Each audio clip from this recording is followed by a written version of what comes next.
Hi, നമ്മുടെ പുതിയൊരു വീഡിയോയിലേക്ക് എല്ലാവർക്കും സ്വാഗതം. ഇന്നൊരു ഞണ്ട് കറി ഉണ്ടാക്കാം. ആദ്യം നമുക്ക് ഞണ്ട് നല്ലതുപോലെ വൃത്തിയാക്കി എടുക്കാം. അതിനുശേഷം ഉപ്പ്, കുരുമുളക് പൊടി, മഞ്ഞൾപ്പൊടി, ആവശ്യത്തിന് വെള്ളം ചേർത്ത് ഒരു 10 മിനിറ്റ് ഞണ്ട് വേവിച്ചെടുക്കണം. ഇനി നമുക്ക് ഞണ്ടിനുള്ള ഗ്രേവി കൂട്ടാം. ചീനിച്ചട്ടി വെച്ച് ചൂടായതിന് ശേഷം എണ്ണയൊഴിച്ച് എണ്ണ ചൂടായതിന് ശേഷം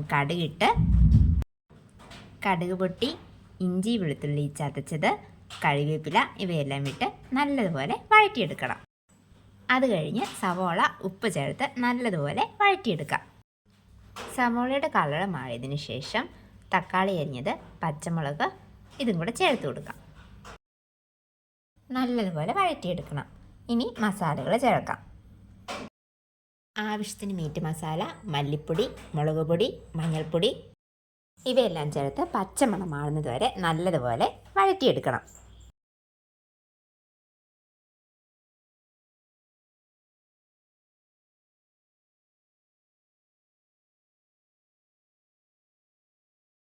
പച്ചമണമൊക്കെ മാറിയതിന് ശേഷം വേവിച്ച് വെച്ചിരിക്കുന്ന ഞണ്ട് വെള്ളത്തോടു കൂടി തന്നെ അതിലോട്ട് ചേർത്ത് കൊടുക്കാം.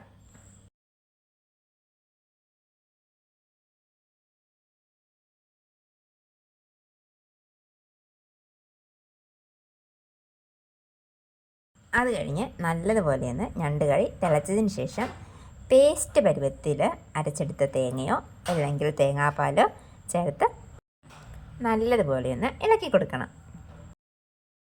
അതിനുശേഷം ഗ്യാസ് ഓഫാക്കാം. ഇനി നമുക്ക് നല്ല പച്ച കറിവേപ്പില അതിൻ്റെ മുകളിലൂടെ ഒന്ന് വിതറി കൊടുക്കണേ. നമുക്ക് ചോറിൻ്റെ കൂടെയോ ചപ്പാത്തിയുടെ കൂടെയോ ഇടിയപ്പത്തിൻ്റെ കൂടെയോ പൊറോട്ടയുടെ കൂടെയോ എന്തിൻ്റെ കൂടെ വേണമെങ്കിലും കഴിക്കാം. നമ്മൾ ഇടിയപ്പത്തിൻ്റെ കൂടെയാണ് കഴിക്കുന്നത്.